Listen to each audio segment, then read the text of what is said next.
চিত্রা ও লিটন সওদাগর বাড়িতে ঢুকে জুলফিকারের ঘরে চলে গেল। রুবাইদা ফালাকের থেকে এমন কথা শুনে দৌড় দিল। ঘরে আসতেই দেখল জুলফিকার জোরে জোরে কাশে। রুবাইদা ভাবল এই ঠান্ডায় হয়তো জুলফিকারের জ্বর এসেছে। কপালে হাত দিয়ে দেখে সত্যিই তাই। রুবাইদা ফালাককে বলে, তুই এখানে বসে থাক, আমি ওর জন্য মধু দিয়ে গরম পানি আনি, কফ বের হয়ে এসে গলা চুলকানি কমবে। অতিরিক্ত কাশি হলে গলা চুলকালে একটু কুসুম গরম পানির সাথে 1 চামচ মধু মিশিয়ে পান করলে খুসখুস কাশি কমে। গলায় কফ জমে থাকলে সেটাও বের হয়ে আসে এবং কাশি কমে। এটা জুলফিকার সবসময় করে। রুবাইদা জুলফিকারকে এই পদ্ধতিতেই রেখেছে। ফালাক এসে বসে জুলফিকারের পাশে। চিত্রার উদ্দেশ্যে করে বলে, সরিষার তেলের শিশি দাও তো বোন, হাত পা গলা একটু মালিশ করে দিই। চিত্রা এনে দিতেই ফালাক তেল নিয়ে 2 হাত দিয়ে জোরে জোরে ডলে হাতের তালু গরম করে। ওই গরম অবস্থায় তেলটা জুলফিকারের গলা থেকে বুক অবধি নিয়ে আসে। জুলফিকারের পায়ের তলা মালিশ করছে ফালাক। জুলফিকারের প্রতি এই যত্ন বুঝিয়ে দিচ্ছে ফালাক কতটা মরিয়া হয়ে উঠেছে জুলফিকারের প্রতি। মেয়েটার চোখে মুখে তার স্বামীর জন্য দুশ্চিন্তা। স্বামীকে সুস্থ রাখাটাই যেন তার প্রধান কাজ। জুলফিকারের হাতটা মালিশ করে দিচ্ছে ফালাক। জুলফিকার চোখ বন্ধ রাখলেও অনুভব করছে সব কিছু। একটু একটু চোখ খুলেছে মাত্র। যেভাবে খুলেছে তাতে ঝাপসা দেখা যায়। জুলফিকার ঝাপসাই দেখছে। গাঢ় সবুজ রঙের শাড়ি পরা তার বউকে। বউয়ের মাথায় শাড়ির আঁচল। বাইরে গিয়েছিল তখন মাথায় কাপড় দেয় মাথায়। জুলফিকার পিঠ চেয়ে মনে মনে বলে, বউয়ের ভালোবাসা ঠিক তখন অনুভব করা যায় যখন স্বামী হয়ে যায় বিছানার সঙ্গী। এছাড়া বউ যেভাবে লজ্জায় মাথা নুইয়ে রাখে তার ভালোবাসা তো বোঝা বড় দায়। রুবাইদা মধুপানি এনে বলে, ওর মুখটা কেউ ধরো, একটু গলার কাছে গামছা রাখো। ফালাক আলতো করে জুলফিকারের মুখটা ধরে নেয়। চিত্রা গামছা এনে দেয়। রুবাইদা জুলফিকারের গলায় গামছা রেখে পানিটা পান করিয়ে দেয়। এবার একটু ঘামছে জুলফিকার, সাথে কাশিটা কিছুক্ষণ যেতেই থেমেছে। সরিষার তেল পেয়েছে গলায়, হাত পায়ে, সাথে মধু পানি। কাশিতেও থামবেই। লিটন সওদাগর দাঁড়িয়ে থেকে সবার দিকে চেয়ে বলেন, কপাল তো জুলফিকারের, মা আর বউ পেয়েছে একই রকম আগলে রাখার মতো। মা যেমন এতদিন দুশ্চিন্তা শেষ হতো, বউটাও এখন ঠিক তাই। ফালাক লজ্জা পায়। রুবাইদা এটা শুনে নিজেকে ভাগ্যবতী মনে করে, কিন্তু কিছুদিন আগের কথা ভুলতেই পারছে না। পরপর 2 দিন ফালাক যেমন আচরণ করছিল সেগুলো তাহলে কি ছিল? কিভাবে বুঝবে এগুলোর কারণ? রুবাইদা অতি সহজে কিছুই ভোলে না। তাকে তার মতো করেই খোঁজ চালাতে হবে। বিকেলের দিকে সুস্থ হলো জুলফিকার। জুলফিকারকে দেখে সবার ধারণা এটাই যে সে অসুস্থ হয়ে রাস্তায় পড়েছিল। ফালাক তো প্রশ্ন করে করে মাথা খারাপ করে দিচ্ছে জুলফিকারের। আচ্ছা, আপনি আমাকে না বলে বের হলেন কেন? এর আগেও আপনি আমাকে না বলে কোথায় কোথায় যান? বিশেষ করে রাত 3টে-4টের দিকে কোথায় যান? হ্যাঁ, জুলফিকার আসামির মতো চেয়ে আছে। ফালাক আবারও প্রশ্ন করে, কি হলো বলুন। হিসি দিতে বউ। হিসি দিতে ঘরের বাইরে যান? ঘরে এত বড় হিসিখানা থাকতে বাইরে কেন যান? ভুলে যাই তো ঘরে হিসিখানা আছে। পাগলের বাসরের কথা মনে থাকে, আর হিসিখানার কথা মনে থাকে না? মনে থাকে না তো কি করব? এবার থেকে ঘরের বাইরে হিসি করতে গেলে ঘরে আর ঢুকতে দিব না, বলে দিলাম। আচ্ছা, যাব না। ফালাক আপেল কেটে দিচ্ছে ছুরি দিয়ে। জুলফিকার খাচ্ছে সেগুলো। মাঝে মাঝে অভিমান দেখাচ্ছে ফালাককে, তো মাঝে মাঝে মিটমিট হাসছে ফালাকের আড়ালে। সেই রাত থেকে কয়েকবার ফালাকের নাম করে ডেকে চলেছে ফালাককে জেহের, কিন্তু না, ফালাক আসছেই না। জেহের এবার উদ্বিগ্ন হয়ে গেল। তার সন্দেহ জাগলো মনের মাঝে। জুলফিকার বড়ই দুরন্ত, সাথে আছে আবার মির্জাফর। জেহের ভাবছে, ওই মির্জাফর কিছু করলো না তো? আবার ভেবে বলে, এবার তাহলে আমাকে কিছু করতে হবে। তার আগে জানতে হবে ফালাক সঠিক জ্ঞান ফিরেছে কিনা। ফালাক নিচে এসেছে কিছু প্লেট বাটি নিয়ে। ওগুলো টেবিলের ওপরে রেখে চলে যেতে নেয়। মাথায় তার শাড়ির আঁচল দিয়ে চুলগুলো ঢাকা। উপরে এক সিঁড়িতে পা রাখতে সোফায় বসে থাকা জেহের তাকে দেখে ডাক দেয়। ফালাক। ফালাক পা থামিয়ে পেছনে ফিরে জেহের বলে, আমার খুব ক্ষুধা লেগেছে। দুপুরে খাননি? আম্মু চান দিয়েছিল, কিন্তু তখন খাওয়ার ইচ্ছে ছিল না। এখন ক্ষুধা লেগেছে, একটু খাবারের ব্যবস্থা করে দিবে? ফালাক চলে গেল রান্নাঘরে। খাবার নিয়ে এসে রাখলো জেহিরের সামনে। জেহির এবার ফালাকের চোখে চোখ রেখে বলে, খাইয়ে দেবে আমাকে? ফালাক চোখ তুলে তাকালো, ক্ষিপ্ত হলো ভীষণ এমন আবদারে। রাগকে নিয়ন্ত্রণ রেখে ফালাক বলে, দুঃখিত, নিজের হাতে খেয়ে নিন, না হলে আমি ছোট মাকে ডাকছি। ছোট মা ফালাক ফরিদাকে বলে। জেহির ফালাকের চোখের দিকে চোখ রেখে মনে মনে বলে, আমাকে অবজ্ঞা করছো রাশি? আমি না তোমায় ভালোবাসি? কিন্তু ফালাক কোনো প্রতিক্রিয়া দেখালো না। চলে গেল ফরিদার ঘরে। দরজায় কড়া নাড়ল, শব্দে দরজা খুলে দেয় ফরিদা। ভ্রুকুটি করে বলে, কি চাই? আমার যা চাই তা পূরণ আমার শ্বশুর শাশুড়ি করতে পারে। এখন আপনার ছেলের অবাধ্য চাওয়া পাওয়া আপনি পূরণ করুন, না হলে আমি এসবের হিতে বিপরীত করতে জানি। এসব নোংরামি আবদার আপনার ছেলে করবে, আর আপনি মা হিসেবে ছেলেকে ধোয়া তুলসী পাতা বানিয়ে সব কিছুর জন্য আমাকে কিছু বলতে আসবেন। আমি কিন্তু সেগুলো সহ্য করব না। আমি কি তোমাকে কিছু বলেছি এখান? কম কিছু আমাকে হজম করতে হয়নি আপনার জন্য। আমার মাকে নিয়েও বলতে ছাড়েননি। ভুলিনি আমি আপনার ব্যবহার। আমি ফালাক রাশমিনা ভদ্রতা যেমন জানি, তেমন মানুষের তিক্ত কথাকে মনে ধরে রাখতেও জানি। তুমি কিন্তু বেয়াদবি করছো মেয়ে। বেয়াদবি করতে বাধ্য করছেন আপনারা আমাকে। আপনার ছেলেকে সংশোধন হতে বলুন। সাথে আপনিও চোখের পর্দা সরিয়ে ছেলের নোংরামি দেখুন, আমার পেছনে না লেগে। তার ইঙ্গিত কিন্তু মোটেও ভালো না। সাবধান করে দিচ্ছি আমি আপনাকে। আমি জুলফিকার সওদাগরের বউ না, বরং ফালাক রাশমিনা হয়ে আপনার ছেলেকে উচিত শিক্ষা দিতে জানি। আমার দিকে কেউ শকুনের দৃষ্টি দিলে আমি ওই দৃষ্টি ঝলসে দিব। বেয়াদবি এখনো করিনি, কিন্তু বাড়াবাড়ি হলে বেয়াদবি করতে বাধ্য হব। ফালাকের রাগী মুখ, চোখের ভঙ্গিতে বোঝা যায় ফালাক কতটা রেগে আছে। ফালাক দাঁড়ালো না, মাথার কাপড়টা হাত দিয়ে ঠিক করে উপরে চলে গেল সোজা। জেহের কিছুই শোনেনি। সে এটা বুঝে গেছে ফালাক এখন তার বসে নেই। হাত মুষ্টি বদ্ধ করে বলে, এবার জুলফিকারের শেষ দিন আসবে। ফরিদা এসে ধমক দিয়ে বলেন, ওই মেয়ের মধ্যে কি দেখেছিস যে ওই মেয়েকে নিয়ে পড়ে আছিস? এই মেয়েটা আর 4-5টা মেয়ের মতো নয় আমি জান। ও ভিন্ন এক চরিত্রের মেয়ে। মেয়েটার চরিত্র আসলেই ভালো, কিন্তু আমার ওর মতো ফকিরকে চাই না। তুমি ওকে অপমান করতে পারো না? মায়ের থেকে বাইরের কেউ বড় হয়ে গেল? কালো জাদু করেছে নাকি? জেহের ফিচেল হাসলো। আসলে জাদু তো সে করেছিল, আর পাগলের মতো আচরণ করছে সে। পরপর 7টা দিন এভাবেই জুলফিকার বের হয়। তবে এবার বের হবার আগে ফালাকের নাকে গভীর ঘুমে আচ্ছন্ন থাকার একটি সুঘ্রাণ রেখে যায়। ফালাক যার কারণে কিছুই বুঝতে পারে না। এমনকি প্রথম দিনের মতো অসুস্থ হয়নি জুলফিকার। এই 7 দিনে জুলফিকার কোনো বিপদে না পড়লেও আজকে বিপদে পড়ল জুলফিকার। ভাঙা রাস্তাটা জুড়ে কিছু লুঙ্গি পরিহিত গুন্ডা তাকে চারদিক থেকে ঘিরে রেখেছে। ওরা এসে জুলফিকারকে আঘাত করতে শুরু করে, কিন্তু পেরে ওঠে না। ওরা বাঁশ আর লাঠি দিয়ে আঘাত করতে আসলে জুলফিকার ওদেরকে নিজের শক্তি দিয়ে কুপকাত করে দেয়। বেশিক্ষণ পারল না জুলফিকার, কারণ একজন তাকে পেছন থেকে আঘাত করে দেয়। পেছনে ফিরে জুলফিকার বলে, শেষমেশ পেছন থেকে চোরের মতো হামলা করছিস? সাহস থাকলে সামনে থেকে হামলা কর না ভাই। দূর থেকে এই দৃশ্য দেখে গ্রামবাসীর দুজন। এতক্ষণ রাস্তা ফাঁকা থাকলেও এখন রাস্তা দিয়ে একজন আসতে শুরু করেছে।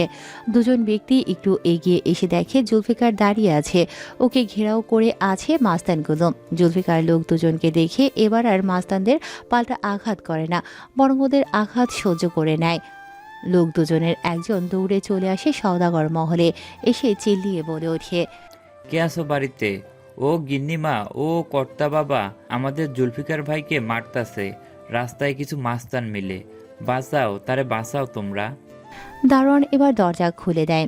লোকটা ভেতরে গিয়ে দৌড়ে বলতে থাকে। জুনায়েদ সওদাগর ও বাকিরা বাইরে বের হয়। ফালাক ঘুমে আচ্ছন্ন। রোহিণী এসে বলে, জুলফিকার ভাই তো তার ঘরেই থাকে এই সকালে। না না, আমি সত্যি বলতাছি। ওই মোড়ের মাথায় জঙ্গলের ভাঙ্গা রাস্তা দিয়ে হাঁটছিলাম, আর তখনই চোখে পড়েছে। বাঁচাও তারে, নইলে বাঁচানো যাবে না ভাইজান রে। রুবাইদা মুখে কাপড় দিয়ে দৌড় দিতে নেয়। তামান্না রান্নাঘরে ঢুকে একটা দা নিয়ে বের হয়। সেই সাথে জুনায়েদ সওদাগর তার ঘরের বন্দুক নিয়ে বের হয়। এই তো কয়েকদিন আগেই আবারও বন্দুকের লাইসেন্স করে এসেছেন। এটা যে এত জলদি লাগবে ভাবতেই পারেনি। সবকিছু যে ভাবনার বাইরে। চিত্রা ঘুম ঘুম চোখে বের হয়ে দেখে তামান্না দাঁড়িয়ে বের হচ্ছে। তখন অবাক হয়ে প্রশ্ন করে, দাঁড়িয়ে কোথায় যাচ্ছ? জুলফিকার ভাইয়ের উপর হামলা করেছে কেউ, মাস্তানগুলিকে আজ মেরেই ফেলবো। কি বলছো জুলফিকার ভাই? হ্যাঁ, তাড়াতাড়ি যেতে হবে, আল্লাহ জানে কি অবস্থা জুলফিকার ভাইয়ের। বলেই দৌড় দিল। চিত্রা এবার দৌড়ে জুলফিকারের ঘরে গেল। গিয়ে দেখলো ফালাক এখনো ঘুমে বিভোর। চিত্রা গা ঝাঁকা দিয়ে ডাকছে, এই ফালাক আপু, ওঠো, তোমার স্বামীকে মেরে ফেললো ওরা, তাড়াতাড়ি ওঠো। ফালাক যেন ঘুমে স্বপ্ন দেখছে, এক দুঃস্বপ্ন বলেই গা কেঁপে উঠে বসে ঘুমের ঘোরে মাথা চিনচিন করলেও বলে, কি বলছো তুমি? সবাই চলে গেছে জুলফিকার ভাইকে বাঁচাতে, তাড়াতাড়ি চলো আমার সাথে। ফালাক কোনো রকমে মাথার কাপড় ঠিক করে চিত্রার সাথে বের হতে নেয়। একটু থেমে দেয়ালের দিকে তাকাতেই দেখে বংশীয় সেই তলোয়ার। দেয়াল থেকে তলোয়ার নিয়ে বলে, চলো এবার। চিত্রা পেছনে যেতে যেতেই বলে, এরা এক একটা অস্ত্র নিচ্ছে কেন, এটাই বুঝলাম না। সিঁড়ি দিয়ে নামার সময় বলছিল, তাই মর্জিনা শুনে বলে, এই এলাকার মাস্তান ভালো না তো, স্বাধীন চৌধুরী খুব বাজে মানুষ, খুন অবধি করে দিতে পারে। জেহের ঠোঁট কামড়ে হেসে বলে, স্বাধীন চৌধুরী এখন সে অবস্থা নেই যে সে আমাদের পিছে লাগবে। তবে হ্যাঁ, আজকে জুলফিকার মরেই যাবে। এক এক করে সওদাগর মহলের সকলে হাজির হলো ভাঙা রাস্তার দিকে। এসে দেখছে সবাই মিলে জুলফিকারকে আঘাত করছে। জুলফিকারের মাথায় আঘাত করেছে ওরা। রক্ত বইছে জুলফিকারের কপাল দিয়ে। দূর থেকে রুবাইদা ছেলেকে এই অবস্থায় দেখে সহ্য করতে পারল না। পায়ের কাছে থাকা ভাঙা ইট হাতে নিয়ে ছুঁড়ে মারে। তামান্না দাঁড়িয়ে দৌড়ে আসে আর বলে, এবার পালাবি কিভাবে দেখ তোরা। জুনায়েদ সওদাগর তার বন্দুক চালাতে শুরু করেছেন। একজনের বাহুতে লাগলেও বাকিরা এবার পালাই করছে। পালানোর জন্য ব্যস্ত অনেকে। ফালাক এসেছে তলোয়ার হাতে করে। জুলফিকার এতক্ষণ ওর আম্মিজানের দিকে চোখ রাখলেও এবার চোখ রাখলো বউয়ের দিকে। এই দুই নারী তার জীবনের সর্বস্তরে নাম রেখেছে, কিন্তু এছাড়াও অনেকে আছে তার জন্য ব্যাকুল। জুনায়েদ সওদাগর যে এসেছেন দায়িত্বশীল বাবার স্থান পালন করতে। তামান্না যে কিনা আপন বোন না হয়েও আপন বোন, ফুফতো বোন হয়েও আপন ভাইয়ের মতো ভয় ও শ্রদ্ধা করে। এই যে সে যেই ভাইকে ভয় পায়, তার জীবন রক্ষার্থে আজ হিংস্র। জুলফিকার যেন নিজেকে সব থেকে ভাগ্যবান বলে দাবি করছে এখন। সবাইকে দেখে মনে মনে বলে, দেখ জেহের ভাই আমার, দেখ তোর আর আমার পার্থক্যটা দেখ। দুজনেই ছলনার রাস্তা ধরলেও আমার ভালোবাসার দিকটা সবাই আঁকড়ে নিল। তোর জাদুর কোনো প্রতিক্রিয়াই দেখালো না। একেই বলে ভালোবাসা দিয়ে ভালোবাসা আদায়। এর মাঝেই জুলফিকারের মাথায় আবারও একজন আঘাত করে। রুবাইদা চিৎকার করে ওঠে। মায়ের বুক কেঁপে উঠেছে। জুনায়েদ সওদাগর আঘাত করা লোকটার হাত বরাবর গুলি করে। এদেরকে মূলত আহত করেছেন, বাকিটা লিমন আসলে ব্যবস্থা করবে। ফালাকের পাশ দিয়ে চলে যাচ্ছিল এক মাস্তান। ফালাক তাকে ছাড় দিল না, হাত বরাবর তলোয়ার দিয়ে কোপ মারল।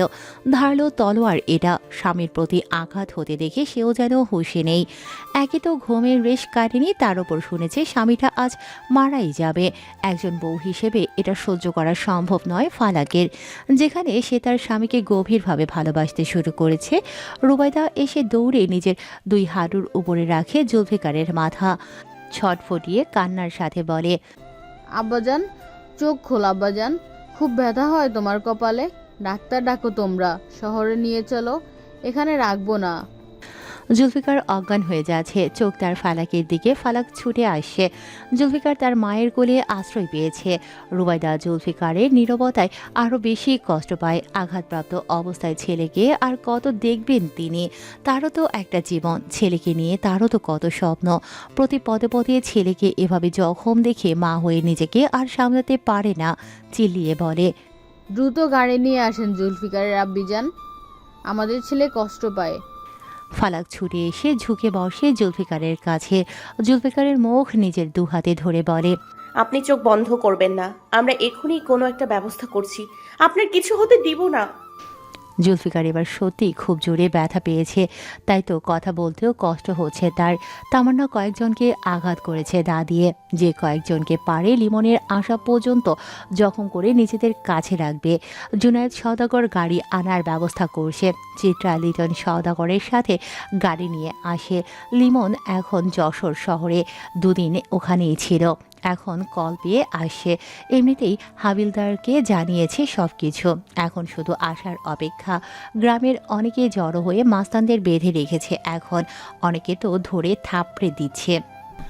জুলফিকারকে মহলে আনার পর রোহিণী দেখে ওর কাছে চিকিৎসার জন্য অনেক জিনিসই আছে, সেগুলো দিয়েই জুলফিকারের চিকিৎসা করতে থাকে। সবাই এখন বাইরে, ঘরে শুধু একা রোহিণী আর অজ্ঞান অবস্থায় জুলফিকার।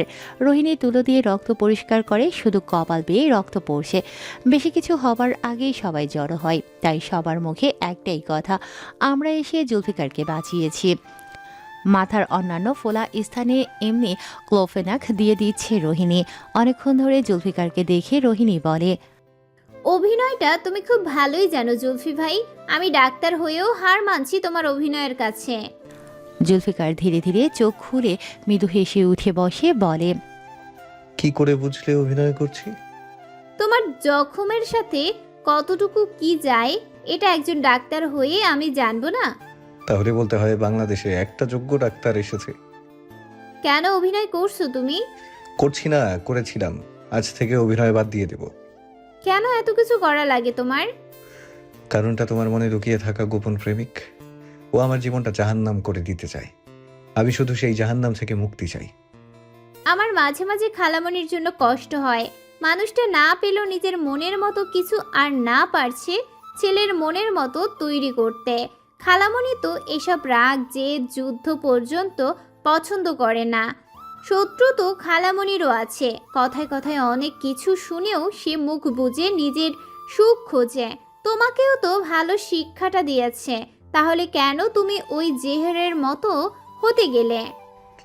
মাঝে মাঝে নিজের সুখ খুঁজতে খারাপ জীবন বেছে নিতে হয়, এতে সুখে থাকা যায়। খারাপের সুখ কিন্তু দীর্ঘস্থায়ী হয় না। জীবনটাই তো ক্ষণিকের, আজ আছি তো কাল পরপার। ফালাক তোমাকে কঠিন ভালোবাসে, যাকে এক বাক্যে বলা যায় অন্ধ ভালোবাসা। ওকে ধোঁকা দিও না। আমি তো তাকে ধোঁকা দিচ্ছি না, না আমি কোনো নারীতে আসক্ত, আর না আমি কোনো নারীকে নিজের জীবনে আনছি। মধুজার কথাটা মুখে গেলে। অতীত টানছো যাতে আমি দুর্বল হই, তাই? ওই মেয়েটা তোমার দুর্বলতাও।